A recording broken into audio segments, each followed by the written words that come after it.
Whoa, baby, did you see Spurs v Chelsea? What a game. And everyone's talking about one particular thing, especially in my Twitter mentions, and that is the high line that Spurs played once they only had 9 men on the pitch. Was it insane? Was it genius? Doesn't matter. John, why did Tottenham play such a high line? Well, with 9 men. Yeah, so we've got this on the board. This is what it looked like. Yeah.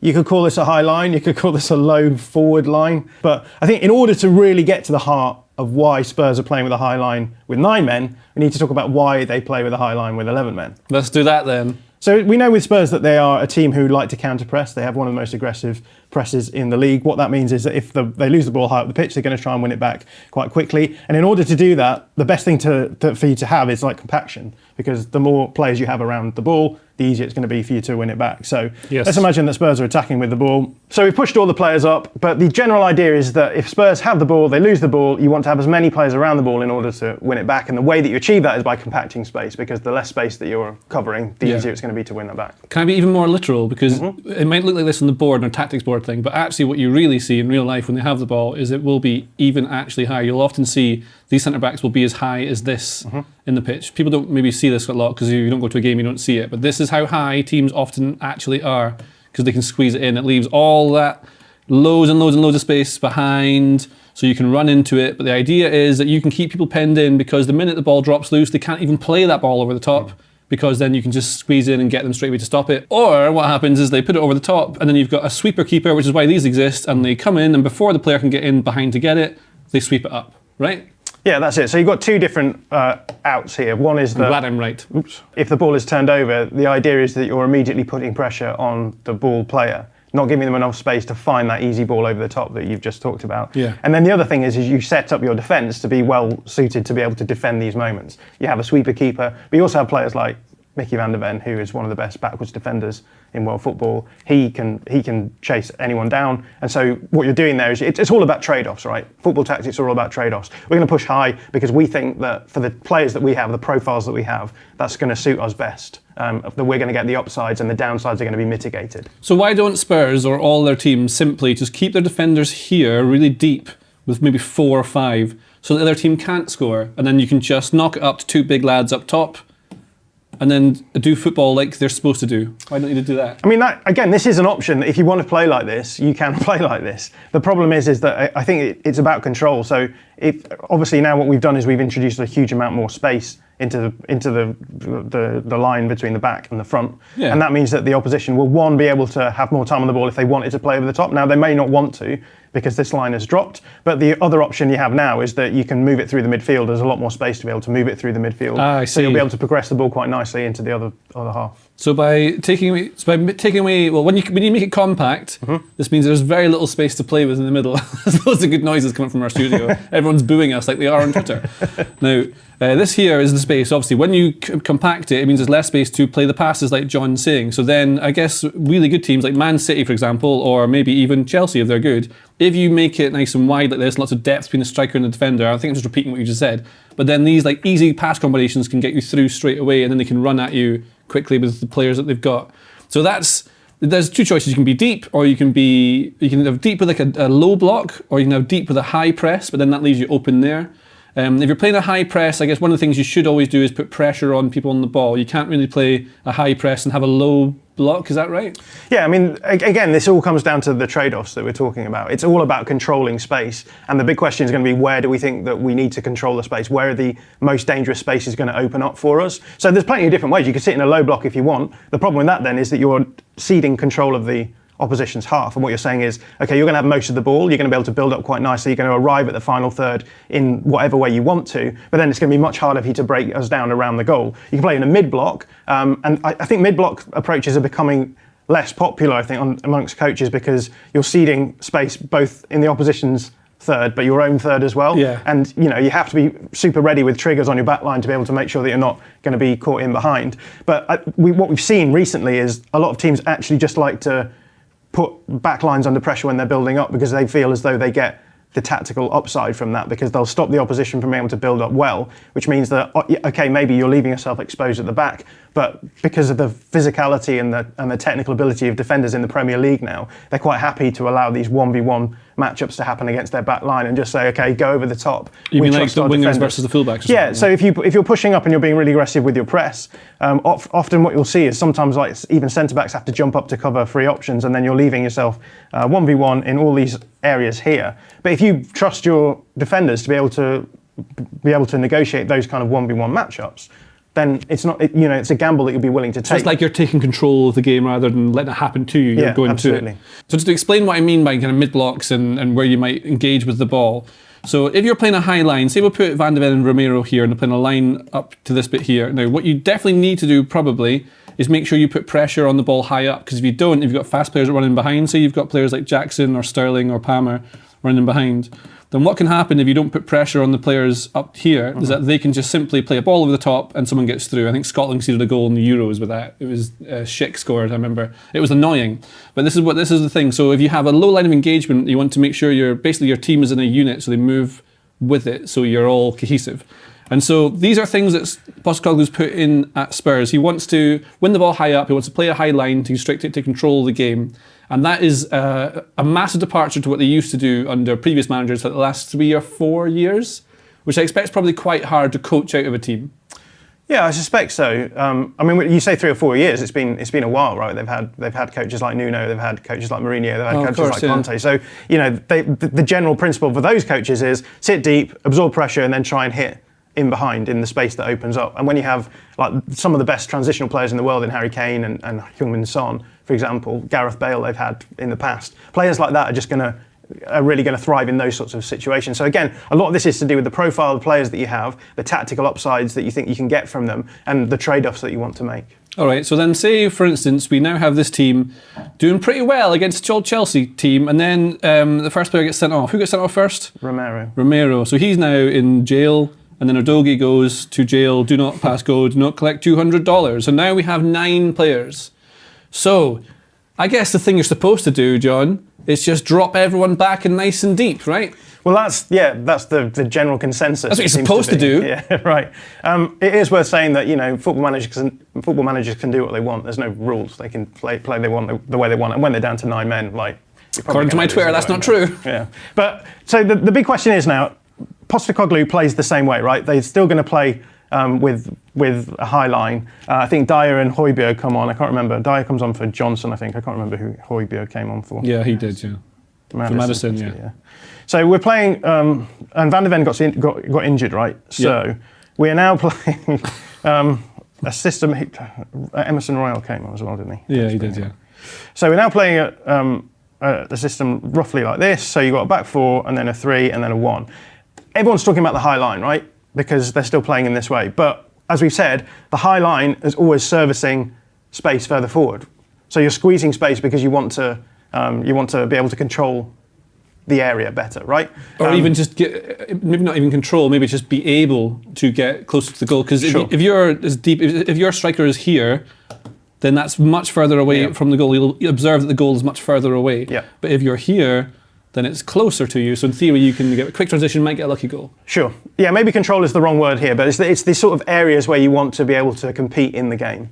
But as we've said, like the high line is only as good as how good your forward press is going to be, right? So if you're allowing now players to have the ball in this kind of area, and you're not putting pressure on them, and you're playing a high line against 11 men when you have 9, you're starting to dice with death. And I think this is the big question that has to be asked about whether or not it was the best way of playing, because if you're not able to control those further forward areas ahead of the back line, then you're going to start facing problems, I think. Let's look at some screenshots then. Yes, I've got a screenshot here just showing, like, this is 46 minutes, so Spurs are already down a player. Yeah. So we've got 9 outfield players and a goalkeeper, so 10 men. The reason I've included this is because we've got the high line here, and we can see Spurs backline, they're posed ready to be able to defend backwards, right? They're all sideways on, they're all ready to jump when certain triggers are met, and they'll be working on triggers in training all the time, which is we don't drop until these certain things happen. What would a trigger be? One example? Well, it will depend.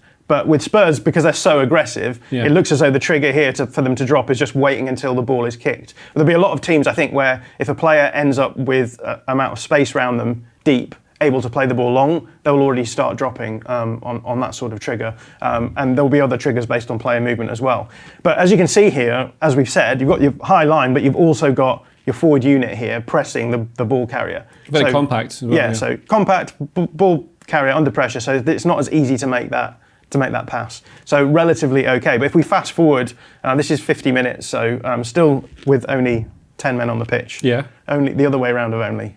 They still have 10 men on the pitch rather than 9. But what you can start seeing here now is what we're getting is a bit of compression. So high line, midfield line just in front of them, and then you have the forward player here, Kulusevski, nowhere near the ball carrier. And so what you're simply allowing them to do here is actually just sit on the ball, look for the ball over the top with no pressure. That's when it's starting to get a little bit dicey. Now, it's worth saying that I feel as though Chelsea could have probably played better in these sorts of circumstances. So much of this is about timing. So I've no problem with like the striker being in an offside position, because as we saw, Jackson often was running through and then was played in. And once he was back second on side. phase, yeah, exactly. Yeah. Whereas I think a lot of what you want to try and do in these situations is get a run on the defenders, so that when the ball is played, you've got momentum that the centre backs don't. As we've said, again, look, you can see they're all ready to jump on the trigger. But if the trigger is the ball, your brain almost, doesn't it? Because you think like it should be so easy to score against this. It looks like it should be so easy to, but yet it's difficult to get the timing right with the ball on top. Yeah, and I think this is so different to what teams are supposed to be doing, right? A lot of the time when you're playing Premier League football against a high line, you are looking to get off the shoulder of the last man and beat the offside trap. Whereas here, I think, because you're not under any danger really of facing a counter-attack in this sort of situation. If you're going to play it over the top, what you then have to work on is just constantly getting the timing of those runs correct, so that you're putting the ball in behind. Yes, Vicario is there; he's going to be sweeping, but you're still trying to put yourself in the best situation to be able to get those balls through. Yeah. Again, same situation here. It's really high line. Really high line.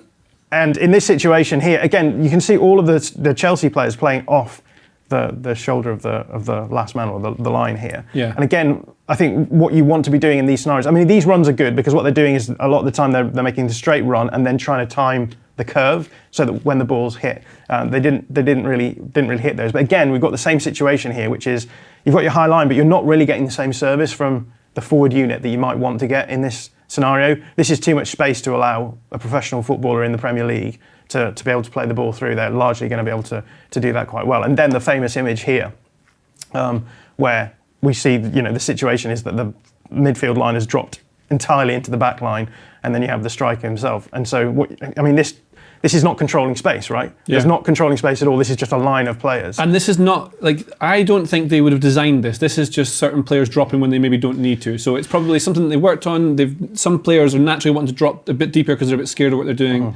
If they'd perhaps been doing what the coach wanted, and we can't say what they want to do, right? But in my head, if they had players slightly further forward, they put pressure on them there rather than dropping deeper, they wouldn't look like this. So there's a difference between what a manager wants and what looks insane, and there's the differences between what players are doing. And I think it's maybe worth talking about the way that Liverpool played with 10 men, and they've played a couple of games with 10 men where they've come out quite well. In fact, I think they played with 10 men 3 times this season. So against Bournemouth, against Newcastle, and against Spurs. Yeah. And in those periods where they were down to 10 men, they actually won those periods. They scored more than they conceded. They only conceded against Spurs when they were down to 9 men. So most teams, I think, when they go down to 10 men, will play 4-4-1. And again, the big question is about how you're going to control space in front of your back line. Liverpool are going to play a high line, but I think what they do really well when they go down to 10 men is that they are really aggressive with their number 8s. So on either side, you can have your 8 pushing up here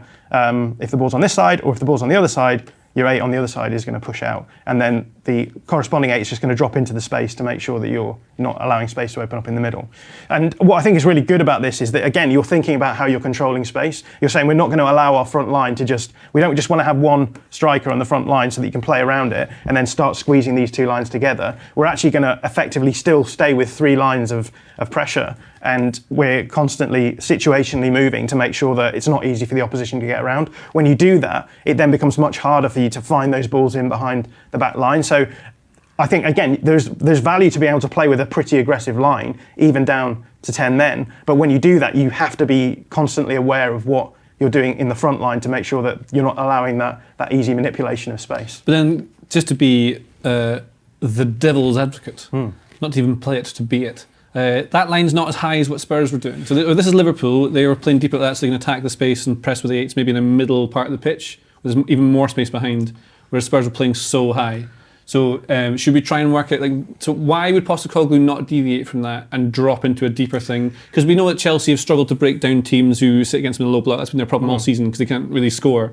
And they couldn't even really score with a high line either. It took them ages. It took them, I think it was Cucurella to work out, you'd make a run from deep over the line, that's how you get in behind it, and finally you defeat the final boss of Vicario. Yeah, so I think the main argument that would be made in favour of playing the way that you're playing when you have 9 men, that you play when you have 11 men, is that the players are used to playing in that way, right? You've developed a defence that is able to play a high line, drop in deep. I saw there's a Hungarian analyst called Istvan Bergeri, who he mentioned it. He tweeted and said, I understand why a coach would strategically want to stay playing the same system that he's already playing, because that's the system that the players are used to. I get that. You can make tweaks and etc.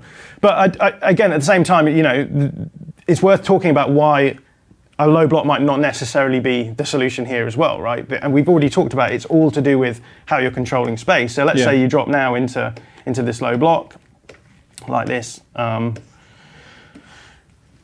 What you're doing then is you're changing the area where you want to have the game competed at, right? So we said before, Spurs wanted to compete in the opposition's half because they wanted to try and score. So if you can try and keep the game roughly in their half and have this buffer to be able to defend these balls in behind, that's why Postecoglou wants to play that way. There will be other coaches who will say, yeah, but you're almost, you're dicing with death. You are always going to be at the risk of just one mistake being quite an easy goal. Well, can I just illustrate, because when I think of this, so the reason I like it, the high lines, because I think you're taking authority of it, you're trying to play the way you want and affect the game the way you want. Yeah. So you're not letting them do it. Because we saw how the high line looked before. Now, if you do this, what naturally happens is that everyone can go forward. Maybe you stretch the pitch with wingers, right?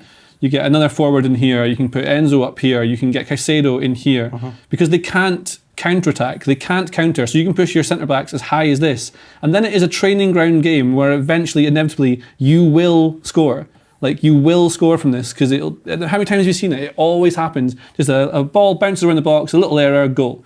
So, like, sure enough, they let in 3 goals in this high line, but it might have conceded fewer doing this, but at least then you have the opportunity to get away. Whereas if you do this, you invite everyone in, it goes against your principles of being in charge of the game, it makes your players switch psychologically to being not anti-football, but you know what I mean, like against what you're trying to do versus take charge of it.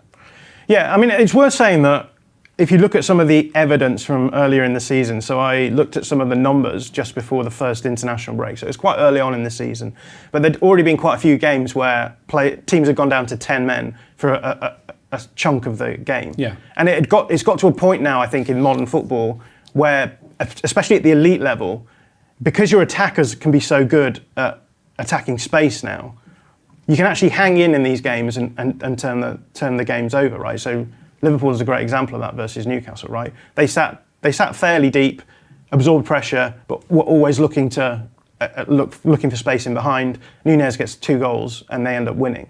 And I think that's maybe why the tendency might be to think, if you sit in these sorts of lower blocks now, because you are opening up all of this space, and because teams do have these elite attackers, then you are, not more likely to score, but you're certainly more likely to score than you were maybe 10, 20 years ago. Well, that's it, because you've got like runners like Son, in theory, could get away, Kulusevski could get away, and probably Porro. That's probably your counter-attackers when they're down to 9 men even.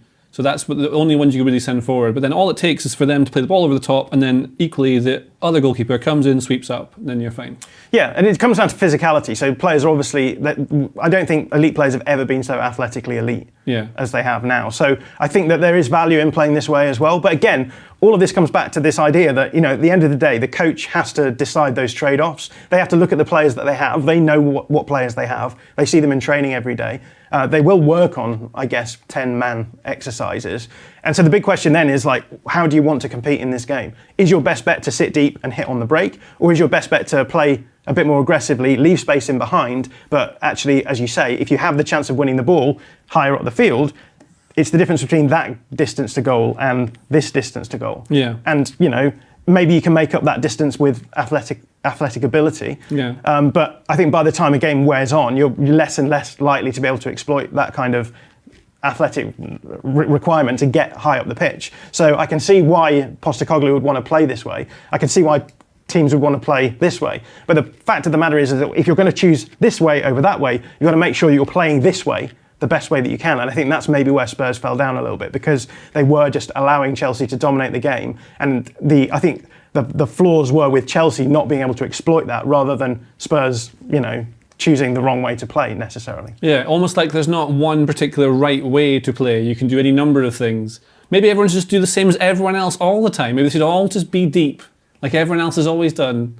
Yeah? Yeah. Just do the same as everyone else. Be the same. Conform. Do what you're told by those in charge, yeah? Yeah. That's what you should do. Don't try anything different. Don't try and create. Don't try and do something that maybe just goes against what everyone else is doing. Just let it happen to you. Sit back and be controlled. Be sheep. If you like this video, please consider subscribing to the channel. The Athletic is home to some of the world's best sports journalists, including journalists dedicated to each Premier League team, so every fan gets the coverage they deserve, not just the big clubs. And you can try it for free now for 30 days. See the link in the description.